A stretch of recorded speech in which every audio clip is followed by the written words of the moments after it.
This is the G Podcast with your host, Tommy B. Hey, what's up, y'all? Welcome to episode 192, the bonus episode with Officer Ron, y'all.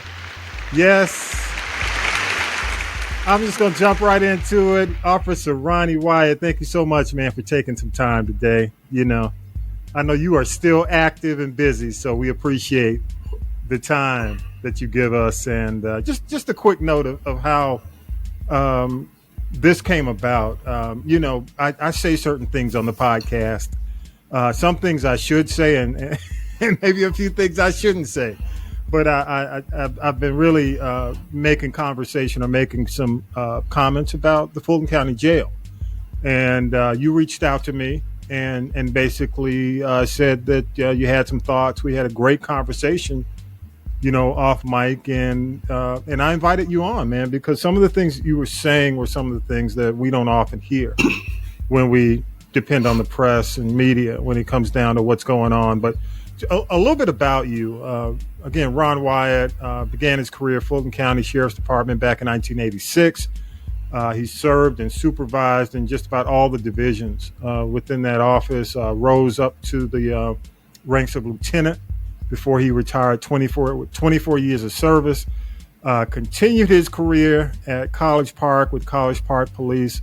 And for those of you who don't know, that's south of Atlanta near the airport.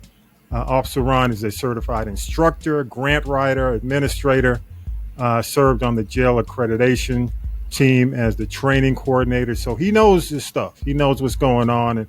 And kudos to you. Let me give you your applause for this, man.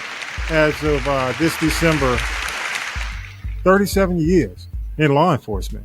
It's a beautiful thing. It's a beautiful thing. How you doing, Officer Ron? I'm all right. You can see those 37 years in the gray hair. Hey, man, I'm hiding it. I'm not using the Rudy Giuliani hide. Right. Not yet. But man, let's get right into it. Fulton County Jail, and this is from various sources. I just want to frame this. 10 inmates have died in 2023. As of this taping, in the last 6 weeks, we've had 6 deaths. Since September 2022, and correct me if I'm wrong, 16 have died while being detained. And of course, as you know, the facility was built back in 1989. It was intended to house 1,125. It expanded. I think it was 1925. 1925. And then they expanded it to like 2,500 or something like that. Yeah. It went from that to 25, a little bit over 2,500. Right. So it was crowded just about day one. Yes, when it opened. It was overcrowded the moment we moved into it. Wow. And it was reported earlier in this year that they had actually hit a capacity of about 3,200 at one point, and many were sleeping in hallways and makeshift beds. And as you know, the gruesome death of LaShawn Thompson, who was a mentally handicapped man, left to die among bugs, lice, bed bugs, black mold. They recently settled with the family for about $4 million. I could go on and on. There are a lot of stories, a lot of things that have happened within the last few weeks. And I want to ask you this question, and let's just start with this, and you go as deep as you feel you can go with this. Is the problem with Fulton County Jail simply an issue of overcrowding and infrastructure? Because that's what we've been told. And even to the point where the sheriff has rolled out with all the shanks that were built with the crumbling infrastructure, and the pleas for a new facility that seems to fall on deaf ears when it comes down to the county. But is that the case? Is it simply overcrowding and infrastructure? Well, I will say that overcrowding and infrastructure definitely plays a role, but you have to go back to something even deeper. And first, and let's start off by giving kudos to the men and women that are currently working in the jail, because even as bad as it is amazing that small number of people are holding it together to the point that it is being held together right now. as a watch commander in the jail, you comfortably needed about 72 people just to deal with housing. And what the average citizen is not aware, a jail is a mini city. You have areas that handle food service. You have areas that handle medical. You have areas that handle maintenance, areas that handle mail, and so on and so on. So there, it takes a lot of staff, much past that 72, to adequately run the jail. In addition to that, you have your booking and intake and reception areas that also have staffing. And when, at the height of COVID, most agencies were down as much as 30% in staffing, primarily because many of the agencies or the governments decided pay increases was not a big deal for any of their employees. And so as a result, when new cities opened up, like the city of South Fulton, Sandy Springs, and so on, those cities were offering premium pay to pull officers away from other jurisdictions. College Park lost officers. Then the Clayton County Sheriff and the Fulton County Sheriff, began offering, hey, we can put you immediately on the street. Normally, when you go to a sheriff's office, you start off in the jail. Mm-hmm. And they started telling them, we'll put you immediately in the street. So they started pulling officers from various locations going there. Mm-hmm. I know that they have hired quite a few officers at the Fulton County Sheriff's Office. The only problem is they didn't touch the jail. And it appears that the concern is if we put them in the jail during this emergency period, that they'll quit. Well, when the administration is being held hostage by the thought of a employee quitting, then you have surrendered your control of your department to the workers, as opposed to your leadership. Now, again, that is what we're being told. So I cannot verify that. That would be a question that Sheriff Labatt would have to address. But the greatest issue that you have is no staff. If you don't pay people to go and work in the jail, they're not going. I've worked in law enforcement, as you indicated, almost 37 years. I've worked in all areas of law enforcement, from undercover to fugitives to warrants, patrol, answered calls. And I never felt more at risk than working in a jail. So the average officer who has done both will tell you that they feel that it is more dangerous working in a jail than it is working on the street. Let me stop you there. Why? And I know most people can make an assumption as to why, but why do you say that? Well, first of all, the jail environment has everything from a person who got a traffic ticket and didn't pay or whatever to a person who's charged with murder. Mm-hmm. And when you look at the recidivism, a county jail is supposed to be innocent till proven guilty. But you have now people sitting in a county jail for years waiting on a murder trial. So the Fulton County Jail has almost become a prison. And when you have that many people who can't get through the system, the gang environment is there. The career or repeat visitor to the jail is there. And those people don't tend to have as much to lose, so they are prepared to take a chance. They're prepared to challenge the system, and as a result, if the officers are not there in full force, you can't control this concerted effort to challenge the system. Well, let me ask you this, and let me know if you think these numbers are correct. But I think the ACLU did a report. It was back in 2022, September. And they said 117 people were in jail waiting because they had not been indicted. You just had people who hadn't been indicted, like 117. And there were people there for the same reason. 12 of those people had been there for 2 years, just waiting. Is that part of the problem? Well, I can say that I don't have any knowledge about how long it takes for them to get indicted. Yeah. I do know that under the previous DA's office, a lot of cases, the indictments move slower. So I can only imagine that the current DA is playing catch up if she has not already gotten there at this point. But even with an indictment or no indictment, most of the nonviolent crimes have bonds. The issue is when you are arresting people who don't have the financial wherewithal, they don't have the ability to post bond. So a $5,000 bond is a no bond to them. Yeah. And of course, if they have if they are part of the repeat visitors, then the pretrial release doesn't look at them as a viable candidate to assist. Let me ask you about home arrest. What about ankle bracelets? And if you see people, someone who is in for a lesser crime, something not a violent crime, is there ever consideration to actually just put that person on home arrest with an ankle bracelet? Now electronic.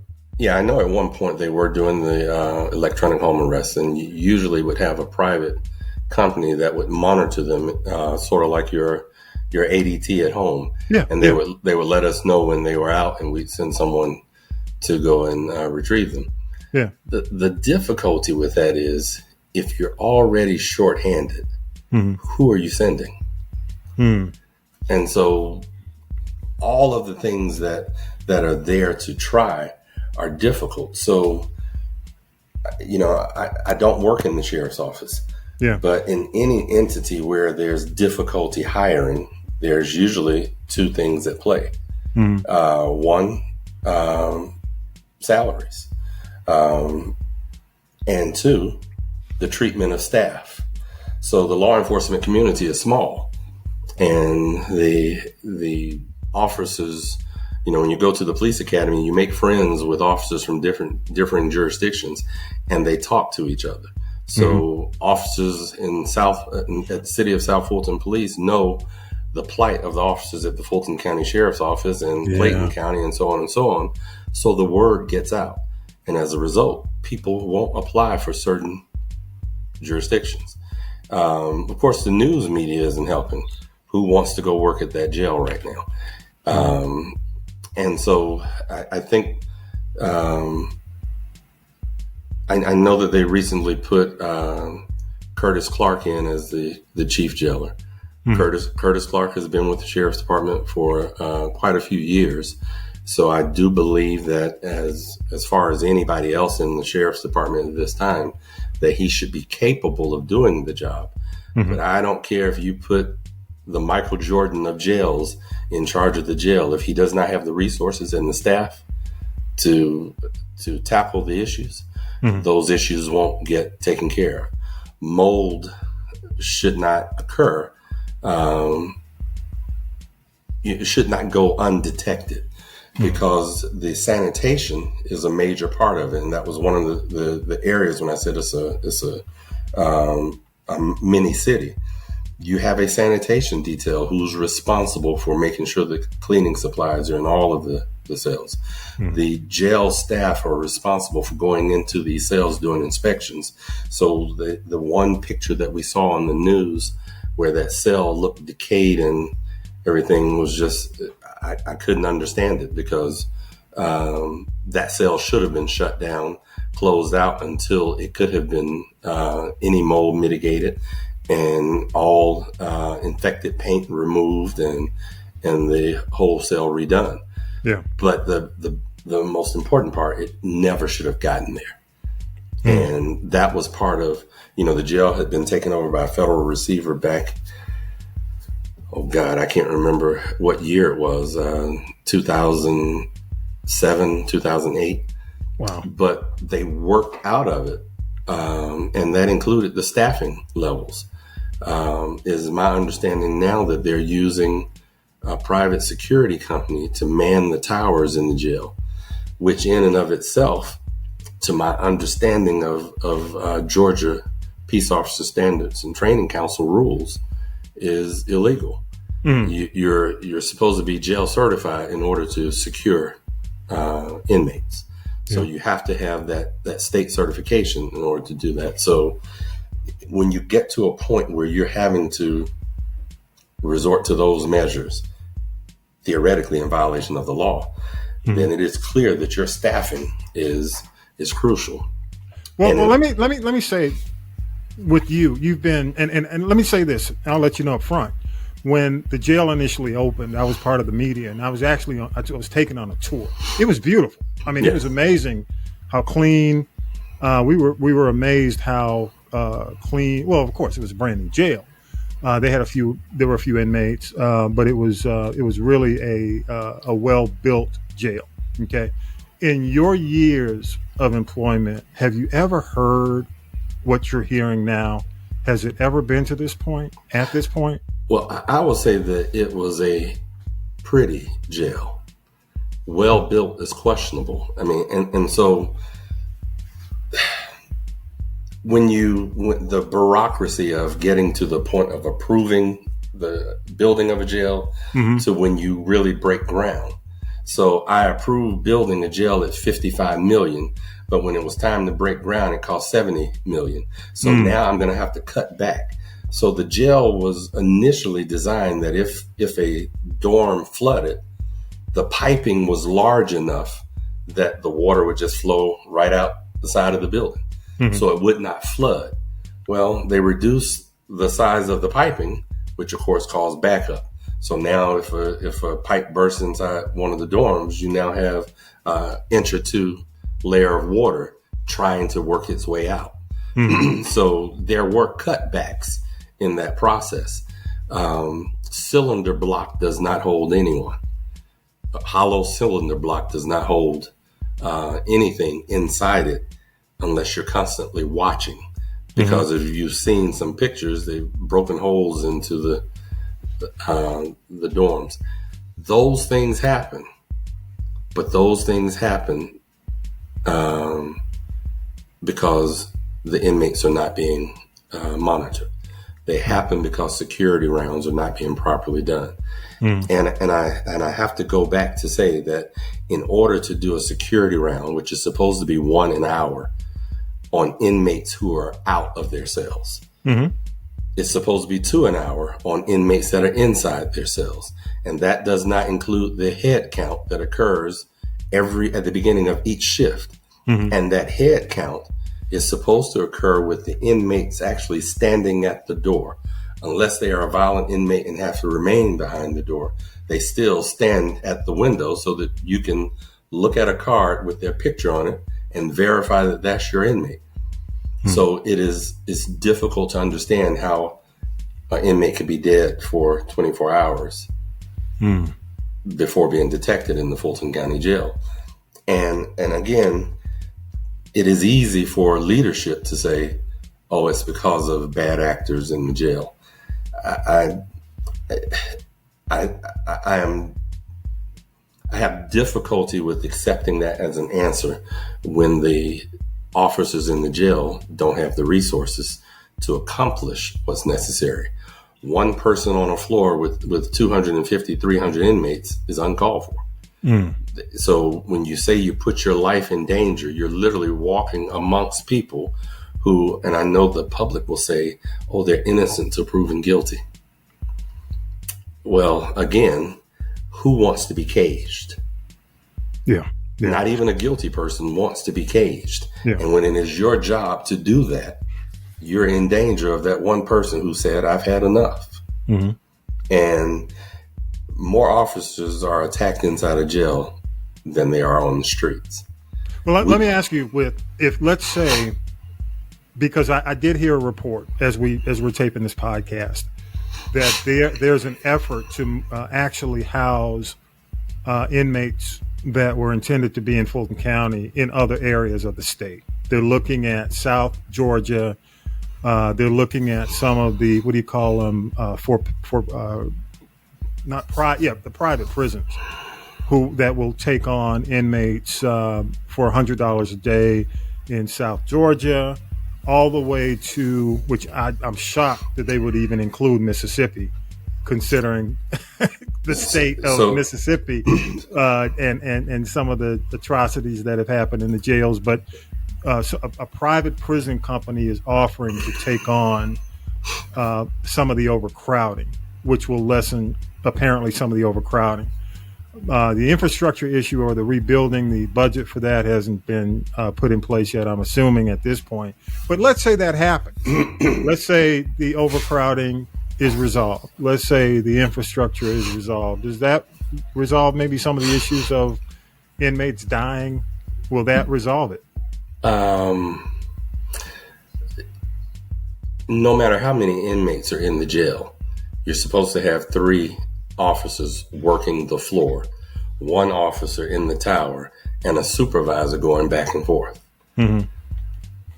Until you get there, it doesn't matter how many inmates are in that jail.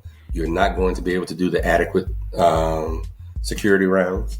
Mm-hmm. You're going to have to close sections of the jail so that you can consolidate inmates and consolidate staff.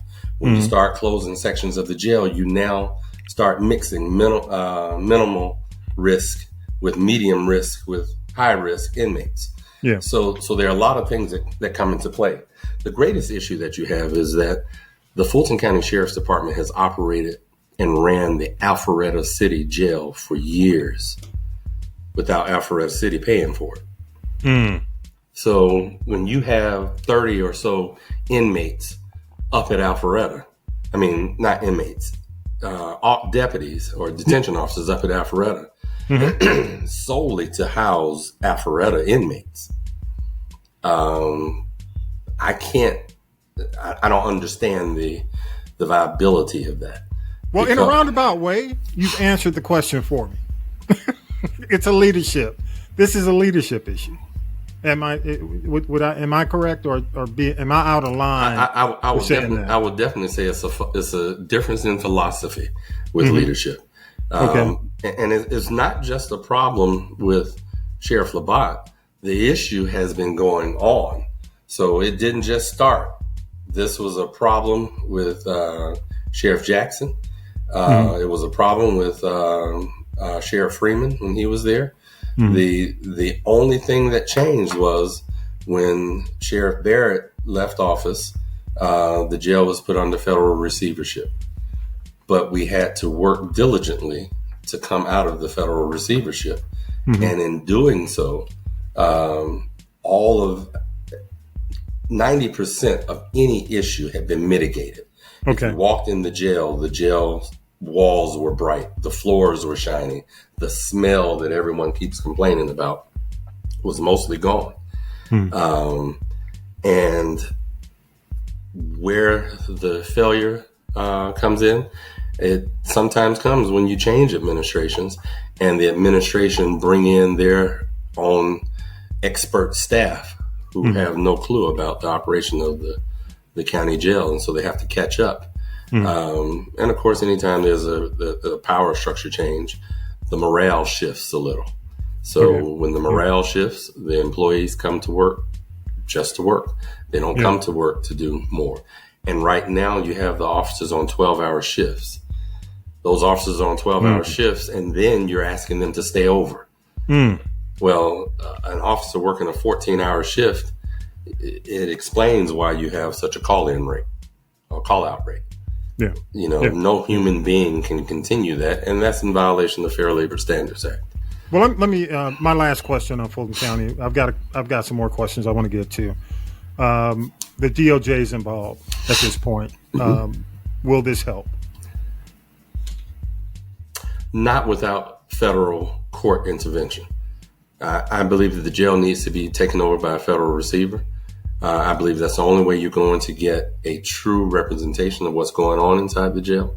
And that's the only way you're going to be able to force the county commission to do what they have to do financially to ensure that the jail is back in check.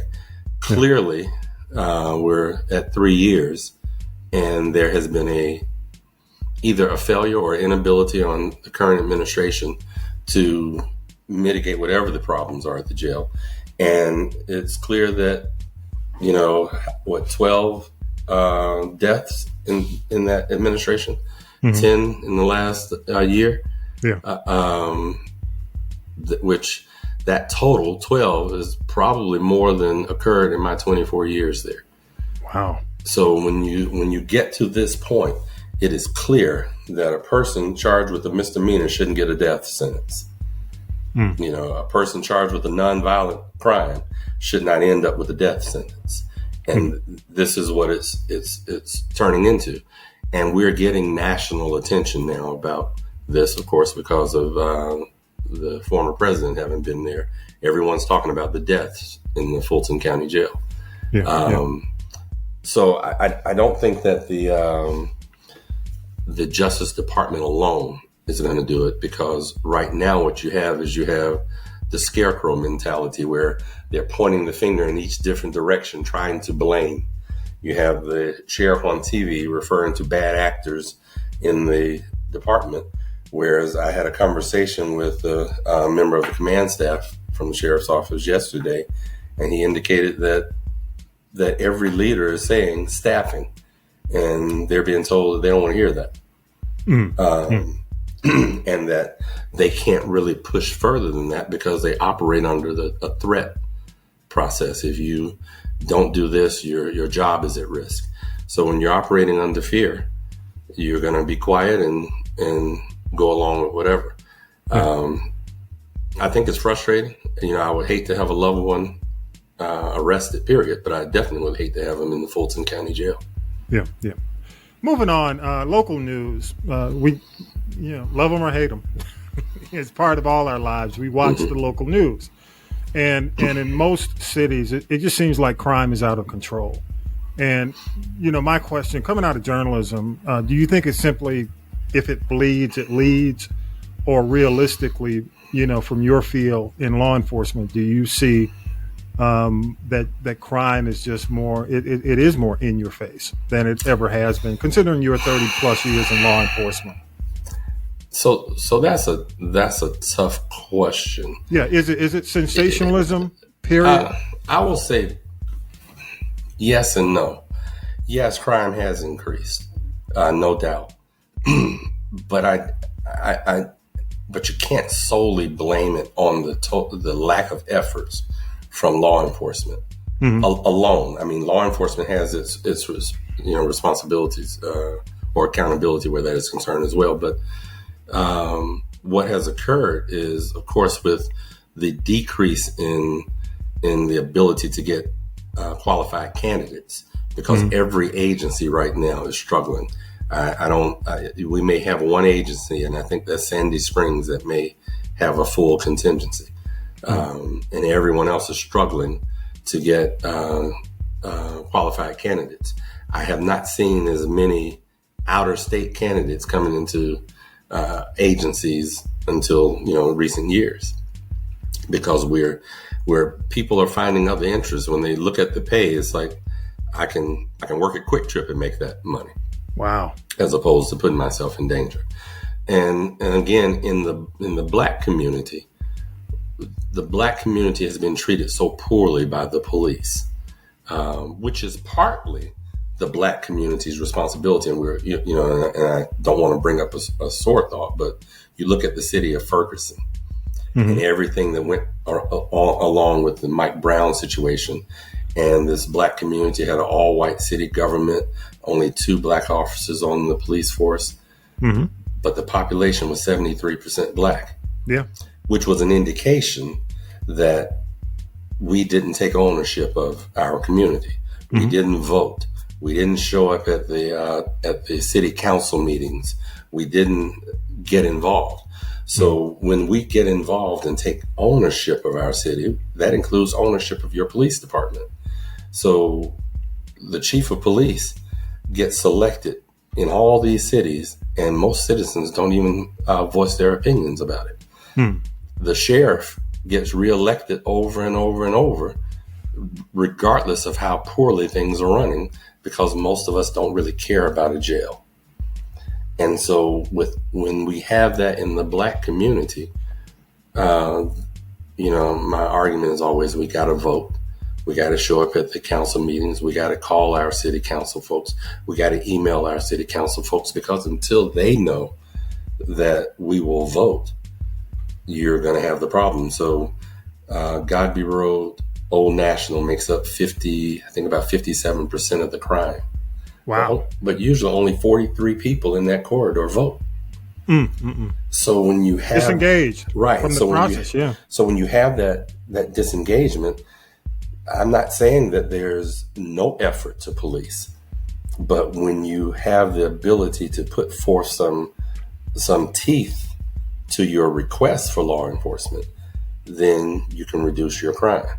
But again, law enforcement has failed also, because I think law enforcement has failed to do a better job at bridging the relationship between the community and the police. We've sat back doing all the Black Lives Matter, and we'll hold a festival here and a festival there, but we haven't really put boots on the ground in these communities, walking through the communities, meeting and greeting. We police by drive-by and not by walk-by. And we're going to have to get to a point where we can actually get out of the car and engage the citizens. And speaking of that, October is National Crime Prevention Month. And you and I always talk about that. You reach out to me and offer tips for my audience. What tips can you offer this year? Taking a look at the trends and what you're seeing. Anything different for the year? The biggest thing is stop leaving stuff in your car. Can I say this? Can I say this, Officer Ron? When I see the news reports and I hear people say my wallet, my gun, I'm like, why did you leave? Who would leave their wallet in the car overnight? And as safe as you feel your neighborhood is, even in your driveway, don't leave stuff in your car. If you're gonna leave your stuff in your car, at least leave the door unlocked so they don't break your window. Oh man, say it for the people in the back. I'm telling you, when I'm on the South Side, and we've had a rash, as you know, of people. I mean, they caught a guy who was running. I guess it was this. What do you call it? Either a gang or just a crime syndicate, up to 400 cars. Oh yeah. And my point is, like you said, exactly. The objects that were valuable were on the seats. They could look in the car. It amazes me. It just amazes me. But that's one tip. And I'm gonna give it to you, man, because I can't believe when I see these news reports and people. My purse, my wallet. Like what? But go ahead. What's another tip? And normally, I don't. In what I do, I no longer really take reports. But I stopped in a convenience store and I took this lady's report so that a car didn't have to come out of service to do it. Yeah. Because she walked into the store with she pulled at a gas pump, walked in the store with her windows down, put her purse on the seat, and came back and her wallet was gone. And, it happens all the time. Yeah. And and what's even worse than that, people will pull up and pull to the gas pump and leave the car running and get out of the car to pump gas. Yeah. And while their back is turned, somebody hops in the car and drive off. Yeah. When you get out, it doesn't take much. Turn the car off, pull your key out, put the key in your pocket, pump your gas, and then get back in. Yeah. And I know you want the car to stay cool. Winter is going to come. You want it to stay warm, but it's so much warmer being inside the car than watching your car drive down the road without you. So true. So true. What's another tip? Another tip you can give people? Be mindful of where you are. Put that cell phone down. So many people are mugged or robbed or even walk in front of a train. There's a video that we have of a person walking, there's a train that goes down College Park right down the center. and you can watch a person come out of a store looking at their phone, and they walk right in front of a train. Wow. We're putting our lives in danger with a cell phone. Driving. Well, we used to joke about the women driving, putting on their makeup. Driving, putting on a cell phone is one of the number one things that's causing accidents right now. I think driving using a cell phone is worse than we're having more accidents from that than DUI, because your eyes, you can't watch and focus two different things. And while you're driving, things are happening in fast motion. And if you take a second to look at your phone, it only takes a second for traffic to stop. And then it's going to take you a couple of seconds to react. So those are the things that are important to take care of. And going to the ATM at nighttime or in areas that are secluded, don't use the ATMs in secluded areas. Put them out of business because it's not safe. And that's even if you have someone with you. People who want to commit a crime don't care how many people that they injure in order to accomplish that. Yeah. So. Good points. Last thing I want to mention, and just a brief thought on this. I don't want to. This could be an entire podcast. Any quick thoughts? And quick you may not even be able to do it around Cop City. This Cop City controversy. Just your thoughts. I know you've thought about it. Well, let me say this. Yeah. I am not understanding the grievances of Cop City. Okay.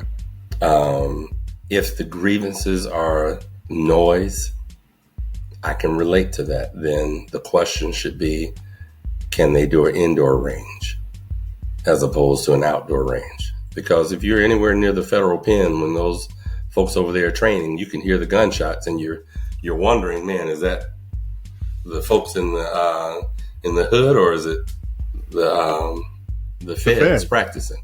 Yeah. So if that's the issue, then I'm okay with that. But if you have an issue with police officers training, I'm at a loss, because I don't want a police officer who's not trained on the street. I don't want a police officer who's not prepared on the street. I don't want one coming to my aid who has not been trained or is prepared to render the aid that I need on the street. There's going to be a police academy somewhere, and having a police academy, if you are a taxpayer, you pay to send them somewhere else. Yeah. The cost is reduced when you're able to train in-house. Yeah. So when you send them to another academy, there are costs that go along with that. And so I don't know what efforts the city of Atlanta has done to communicate with the community there. And again, I don't know the grievances, why that community is against the academy being there. Yeah. But I would much rather there be a police academy than a trucking company. Okay, gotcha. Final thoughts to leave us with. Leave us with something, Officer Ronnie. What do you have? Take ownership of your city. Get involved. Take ownership of your police. Take ownership of your sheriff. Because at the end of the day, law enforcement works for the citizens. Citizens don't work for law enforcement. And as aggravating as it is to us to have someone say, hey, I pay your salary. If you pay taxes, you do. And you have a right to hold police accountable. Under the 21st century policing, which was enacted under the Obama administration, transparency is required by law enforcement. We are supposed to be transparent in what we do. The citizens have a right to know. I'm not talking about an investigation but the behavior and the behavior of their police force. They have a right to be included on what's going on. they have a right to be included on where the money is being spent. So when of course, I can't get into the defund the police issue. Don't want to do that. But we should know where the monies are being spent and what's the purpose of spending the money on whatever that item is that we're seeking. So I challenge every citizen to be more involved in their city government, their county government, their state government, and more importantly, don't waste your right to vote. Mm-hmm. Do not waste your right to have a decision. The mayor is there because you get to choose them by a majority of a vote, not by gerrymandered districts, by a majority count. The sheriff by majority count. The judges on the Superior Court and State Court by majority count. The local elections is where there is no doubt that your vote counts. Yeah, very good, very good. Y'all give it up for the one and only, man. Officer Ronnie. Yeah, Ronnie Wyatt, thank you so much for stopping by. Is there a way for people to contact you, or do you want them to? Absolutely.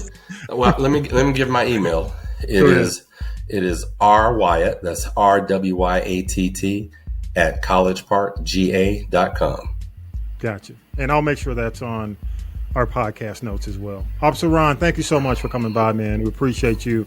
Thank you for the comments, and we got to have you back. There's always, there's so much going on that at least I can reach out to you and get some comments, get some feedback on some of the things that we discuss on this show. But again, go to castropolis.net. No, go ahead. I'm sorry. And what was that you called the jail? No, man, you put me on the spot. But you know what? Hey, Shawshank, come on. It was a brutal place. So come on, man. Just because I use Shawshank. But hey, that's another show, another podcast. Okay. All right. But hey, go to castropolis.net and you can respond to my Shawshank comment. Castropolis.net, the people poll is there. And definitely, this has been bonus episode number 192. And again, Ron Wyatt, thank you so much, man. I appreciate your time. Thank you. Thank you, sir. And appreciate y'all. Thank you for coming back. Thanks for listening. And don't forget, the full episode 192 is still here, still available online on demand. And coming up this weekend, Sunday at 6, episode 193 is available at 6 p.m.